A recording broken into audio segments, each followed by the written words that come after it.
Producer बगल में बैठे थे, उन्होंने कान में फुसफुसाया और कहने लगे कि इन्होंने अपना रोल चेंज कर लिया है। मैंने कहा क्या? बोले देखिए पहले तो ये फिल्म कर रही थी, अब ये न्यूट्रिशनिस्ट हो गई हैं। तो फिल्म से प्यार मोहब्बत खत्म हो गई? बिल्कुल भी नहीं, कभी हो ही नहीं सकती। वो तो पहला प्यार है। पहला प्यार तो हिमालय जी है। ये तो थोड़ी देर से ताली बजानी चाहिए थी, और वो छोटा मोटा नहीं। आपने तो इतना तक कहा कि फिल्में ही तभी करूंगी जब वो साथ में होंगे। खैर, अभी एक फिल्म की शूटिंग बस कंप्लीट हुई है और रिलीज होने जा रही है बहुत ही जल्द, लेकिन प्रोड्यूसर्स जब तक उसकी डेट फिक्स नहीं करे हमें बोलने की इजाजत नहीं है। लेकिन वो बात अच्छी, प्लीज तशरीफ रखिए। मैं सवालों को आगे बढ़ाता हूं। मेडिकल फील्ड में एकदम से कैसे आप आ गई, डॉक्टर्स के साथ काम करने लगी?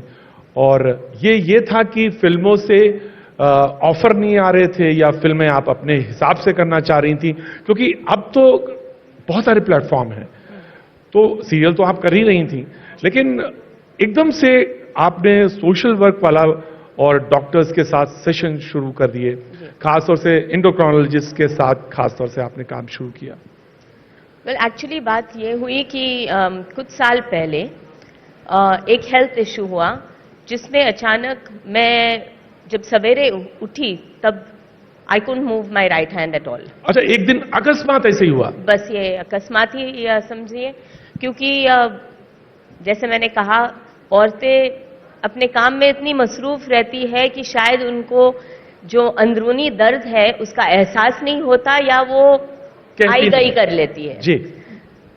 तो मेरा भी कुछ ऐसा ही हिसाब किताब था। I am a very hands on woman, सारी चीजें मैं खुद संभालती हूँ, नौकरों के ऊपर नहीं छोड़ती हूँ।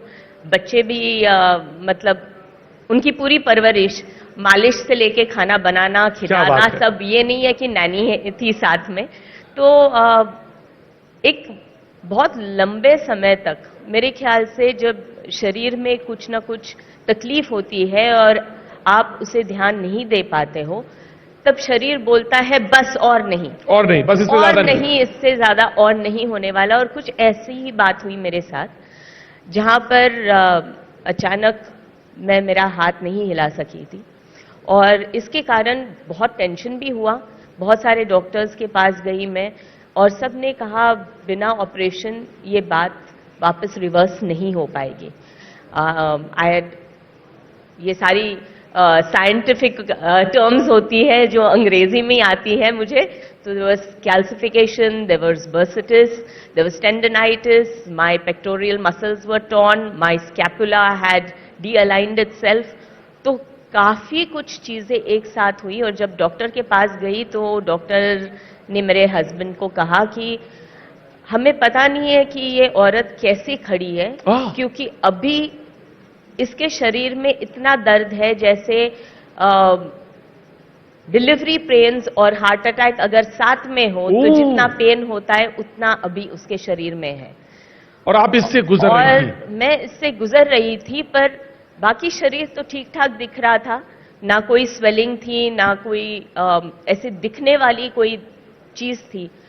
तो किसको क्या बताती मैं कि यहां पर दर्द क्यों हो रहा है। बस ये प्रॉब्लम हुआ, और डॉक्टर्स ने कहा कि ऑपरेशन करना पड़ेगा। ऑपरेशन से बहुत बहुत ज़्यादा डर था मुझे, और जब मैंने, जैसे सब लोग करते हैं, गूगल पे गई और ये सारी चीज़ें की, और उसका जो ऑपरेशन दिखाया गया वो इतना खतरनाक था दिखने में कि मैंने कहा ये तो मैं नहीं कर पाऊंगी। वो जर्नी की शुरुआत थी। मैं ये सोचती हूँ कि भगवान ने एक ऐसा शरीर दिया है जो सेल्फ हीलिंग है। हम अपने शरीर को अगर सही तरीके से ट्रीट करें तो हम इसे सुधार सकते हैं। And I started studying. तो न्यूट्रिशन के बारे में पढ़ा मैंने, फिटनेस के बारे में पढ़ा, काफ़ी कुछ खुद पे एक्सपेरिमेंट किया, और करते करते आज मैं, जो आपने देखा, सारे एक्सरसाइजेस करती हूँ, सब कर सकती हूँ बिना ऑपरेशन के। बिना ऑपरेशन के। तो जब ये बात हुई तो मैंने सोचा कि भाई मेडिकल डिग्री में है नहीं मेरे पास, तो लोग मेरी बात क्यों सुनेंगे। तो मैं जो कहना चाहती हूँ वो डॉक्टर्स के थ्रू अलग अलग प्लेटफॉर्म पे लोगों तक पहुंचाया तो जाए। आप अलग अलग शहरों में डॉक्टर्स के साथ जाती हैं जी और उनके साथ मिलके जी। और ये अवेयरनेस का प्रोग्राम शुरू कर दिया? जी बिल्कुल अवेयरनेस करती हूँ, और खास इस वजह से क्योंकि सारे डॉक्टर्स तो स्पेशलाइजेशन में लगे हुए हैं। जी। तो अगर कोई स्पाइन का डॉक्टर है तो स्पाइन स्पेशलिस्ट है, कोई डायबिटोलॉजिस्ट है तो डायबिटीज का स्पेशलिस्ट है, कोई जैसे ऑर्थोपेडिक्स का है तो उसमें स्पेशलाइजेशन करता है। लेकिन सारी चीजों की जड़ तो वही है जो हम खाते हैं और जो हम जीते हैं। तो lifestyle is the contribution to the biggest diseases, और ये सारे डॉक्टर्स मानते और हैं। यही बहुत देर से बात दिमाग में घूम रही है, मैं आपसे सिर्फ ये सवाल पूछ लूं कि खाती क्या हैं आप फिर? मैंने जी। भवरा मंडरा जी जी, वो तो आएगा ही आपके पास, वो तो आएगा ही आपके पास। जी। मैं सभी खाती हूँ जो आप सब खाते हैं, जो घर में खाना बनता है, तुरई से लेके परवल से लेके पालक, गोभी से लेके आलू, सब खाती हूँ मैं। क्वांटिटी कम है? क्वांटिटी कम है। और मैं ये कहना चाहूंगी कि कोई भी सब्जी ज्यादा मत पकाइए। कोई भी दाल जो आप खाते हो वो तुरंत कुकर में ना चढ़ाए, रात भर दाल को भीगनी चाहिए ताकि उसमें जो टॉक्सिन्स होते हैं वो पानी से बाहर निकल जाते हैं। फिर वापस वो दाल 2-3 बार धोने के बाद ही कुकर में चढ़ाइए। तो ये बहुत छोटी छोटी चीजें हैं जो हम आम जिंदगी में यूज कर सकते हैं। ये जो एज है